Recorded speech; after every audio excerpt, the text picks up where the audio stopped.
I want to apologize to everybody today. I have a new phone and it has practically killed my ability to communicate. And I did get Mr. Mueller's resume, but because it was in Microsoft, I couldn't retrieve it. So I'm going to do the best I can.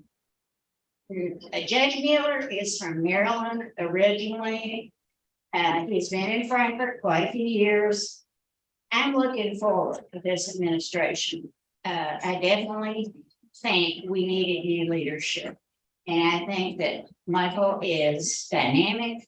I think he's going to do a lot of things for us that are just going to be unbelievable. So I'm going to let Michael tell you all about himself. And I'm looking forward to hear what all has happened since he's been in office. Thank you.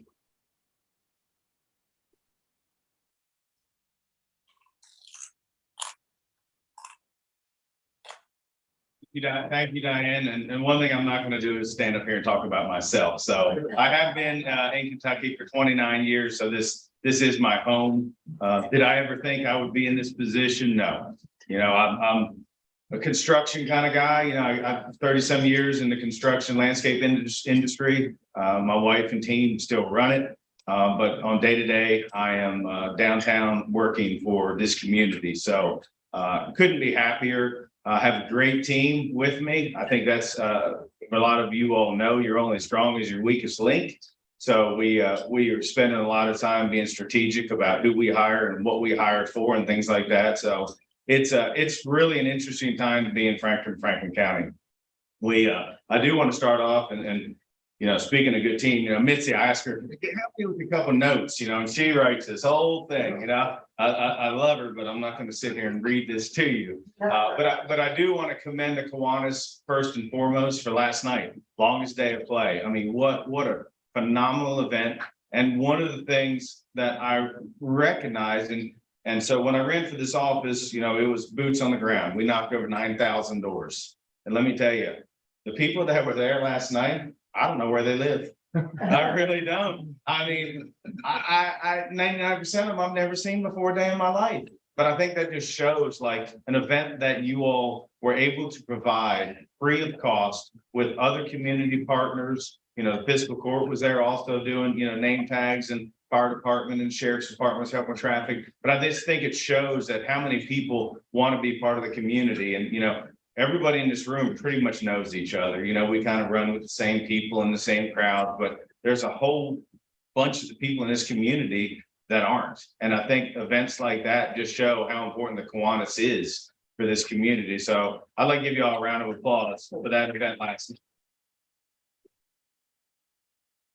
So I am going to read one paragraph here, and it says, your mission of improving communities and the lives of children is to be commended. The old passage of it truly takes a village has never been more true than today. We are all aware of the hurdles and barriers that exist for some youth and families, but it is our job as good neighbors and citizens and leaders within our community to step up and ask ourselves, what can I do to help or to be of service? And for me, I think that's exactly what you all do. So I just want to thank you for everything you do. I'm going to sit up here and I guess I can go any direction you all want me to go. I'm going to kind of just hit some highlights because I am excited about what's going on. 6 months in, and I think there's more happening than has happened in many, many years. We currently have 3 hotels under contract being built. One of them's come out of the ground right now. The fiscal court, it's the first, they call it a PACE project. It's energy efficient. It's an extra like $2 million that the company out there in Jet on Route 60 is building. It's going to be energy efficient, lights, just different things like that. So I think it's very commendable that this fiscal court was able to vote that through to get special financing for this company. And there, it's Marriott Suites, I believe. But then we just got paperwork for 2 other hotels that will be going up. So I think that's exciting because, you know, I ask the team all the time, when's the last time you all remember things being built in Frankfort? You know, it's been a while. It's been a long while. So I think we have a lot of good momentum. The mayor and I meet bi-monthly. We have to sit down for a couple hours and we kind of talk about what city's doing, what county's doing, how can we work together to be more efficient. And I think everyone's starting to see that. It's exciting one of the biggest things that I am excited about with where we are right now, and it started in the last court, you know, I was on the court last time as a magistrate, is our park project at Lakeview. You know, I think you all focus on the community and children and things like that. And we all know that, especially coming out of the pandemic, we need to find more for our children to do. If they're not busy, they're getting in trouble. You know, there's a whole drug epidemic and things like that we could sit and talk for days on. So one of the things this court's really focused on is to renovate Lakeview Park. Monday is our park meeting. We've been waiting for months and months, and finally pricing's in. So we're meeting with the contractors. The architects are coming down from Indianapolis. We will have numbers on Monday. So we are very hopeful within the next couple of months to have shovels in the ground. And we're going to start on that project, which will be a huge improvement for our community. The other thing, not as fancy and as nice, is we're getting ready to start construction on a new road department. You know, our road department's a big part of this community as far as when it snows, you know, the trees that are down, maintaining ditch lines, all those things. So they've been working out of a building, I think, from the 1950s. So we're getting ready to break ground on their new facility. So that's all exciting. We want to focus on, you know, economic development's a big thing, because we all know if we don't build our tax base, taxes will go up. And that's the last thing that we will ever do. So we've been working on economic development things. You know, the park is a huge driver. I think Ronnie can sit here and attest to what sports can do, you know, economic development for that whole sports industry. And that's really what we're trying to focus on with building these parks. I know the city, the mayor told me the other day that they're looking to do a $15 million bond for their parks. So we're in the process of really sitting down and figuring out what they can build, what we can build that will all complement each other, that we can start bringing big tournaments in this community, you know, because it's really about beds and heads, people in the stores, restaurants. And I think that's what the hotel industry is seeing, because we've been working up to this point. And I think that's why they're finally coming. So that's exciting. Another thing that we're focused on is housing. You know, we hear a lot of gentrification and things like that, and we need more housing. And what kind of housing? I know in our budget, in the city's budget, we have money in there for a housing study that we're going to really kind of look at and see what we're lacking. You know, as our population ages, they're looking for a different type of housing. First-time home buyers and things like that are looking for something else. We have more construction going on right now. I think there's over 1,200 homes being built currently, and on the average, it's been about 100 a year. So things are happening. It's definitely an exciting time. Another thing I just want to talk a little bit about, it's on our agenda tonight for our court meeting, is safety of kids in our schools. You all probably read the article in the paper the other day as far as what our sheriff's department is doing with our school systems. We will be the first community in the state to have school resource officers in every school.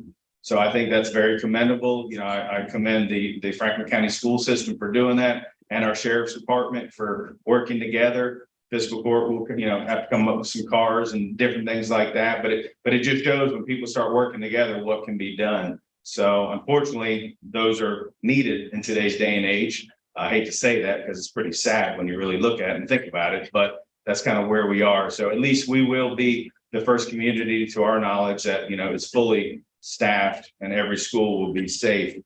One of the things we've really been working on since day one, and one of the reasons I got involved as a magistrate, is I always, as a business owner and even as a resident, the planning and zoning process has always been goofy. You hear people talk about, we're not builder friendly, nobody wants to build here, there's too much red tape, things like that.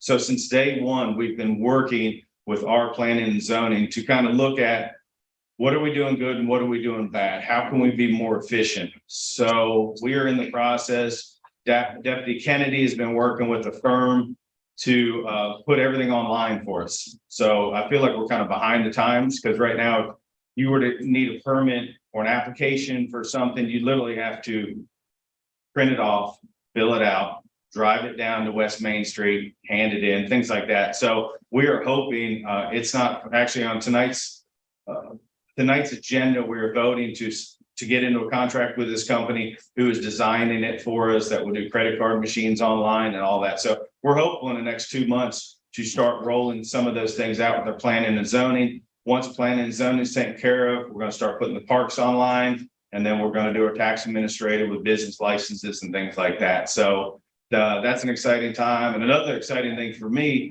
is enforcement. You know, we're only as good, we can make all these ordinances and write all these laws and bills, but if nobody's out there enforcing them, it's no good. So I am proud that the fiscal court has put in the budget this year an enforcement officer that will be able to monitor people for business licenses, to be in compliance. If there's a problem, they will have the ability to stop somebody and say, where's your business license?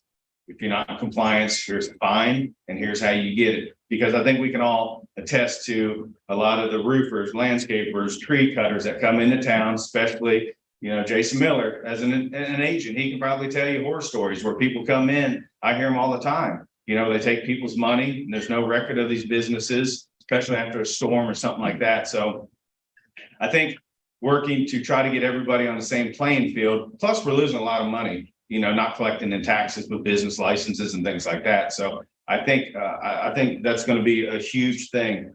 A couple months ago, we met with Monoflast, who's wanting to do a massive revitalization on new equipment and things like that. I think it's projected a $20 million investment. The fiscal court did an IRB revenue bonds. I don't know if we've done those before in the county. So that's exciting. They're getting ready to go in front of the state. So that would be an exciting thing as far as the county working with them to help them to make that reinvestment. So I don't think it's just about getting new businesses here. We need to take care of the ones that are here and whatever they need. So it's exciting to have all the things going on right now. I could keep talking about anything, I guess. I could keep rambling. I don't want to take up too much time. So